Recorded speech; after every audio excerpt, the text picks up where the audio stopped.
বয়স ছিল ১২০, ছিলেন অন্ধ, তবুও দড়ি ধরে ধরে যেতেন মসজিদে আজান দিতে। কিন্তু অবশেষে বাজল বিদায়ের ঘণ্টা, চলে গেলেন না ফেরার দেশে। গত ১৫ বছর ধরে বড়াইগ্রাম উপজেলার বড়দেহা গ্রামের এই বৃদ্ধ মুয়াজ্জিন দৃষ্টিশক্তি হারিয়েও প্রতিদিন মসজিদে গিয়ে আজান দিয়েছেন। দড়ি আর বাঁশ ধরে টালমাটাল পায়ে প্রায় ২০০ মিটার পথ হেঁটে পৌঁছাতেন মসজিদে।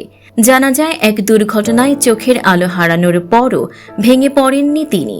২০১১ সালে হজ থেকে ফিরে নিজের ৫% জমি মসজিদের নামে দান করেন এবং বিলের ১০% জমি বিক্রি করে গড়ে তোলেন এই মসজিদ। এরপর থেকেই নিজ হাতে তৈরি সেই মসজিদে প্রতিদিন ৫ ওয়াক্ত আজান দেওয়া এবং ইমামতির দায়িত্ব পালন করেন তিনি।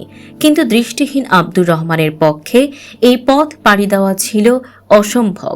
তাই তার সন্তানরা বাড়ি থেকে মসজিদ পর্যন্ত দড়ি ও বাঁশ বেঁধে একটি বিশেষ রাস্তা তৈরি করে দেন। গত ১৫ বছর ধরে এই দড়ি ও বাঁশ ধরে টালমাটাল পায়ে হেঁটে মসজিদে গিয়ে ৫ ওয়াক্ত আজান দিতেন এবং নিজেই ইমামতি করতেন তিনি।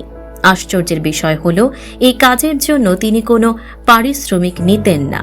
পারিবারিক সূত্রে জানা যায়, আব্দুর রহমানের মোট ২৫ জন ছেলে মেয়ে ছিল। এর মধ্যে ৬ জন মারা গেছেন। বর্তমানে ১০ জন মেয়ে ও ৯ জন ছেলে এবং তার ২ স্ত্রী জীবিত আছেন। দৃষ্টিহীন হয়েও যিনি দেখিয়েছেন আলোর পথ, সেই আব্দুর রহমান মোল্লার গল্প মনে করিয়ে দেয়, ইচ্ছা শক্তি আর বিশ্বাস থাকলে কোনো বাধাই বাধা হয়ে দাঁড়াতে পারে না।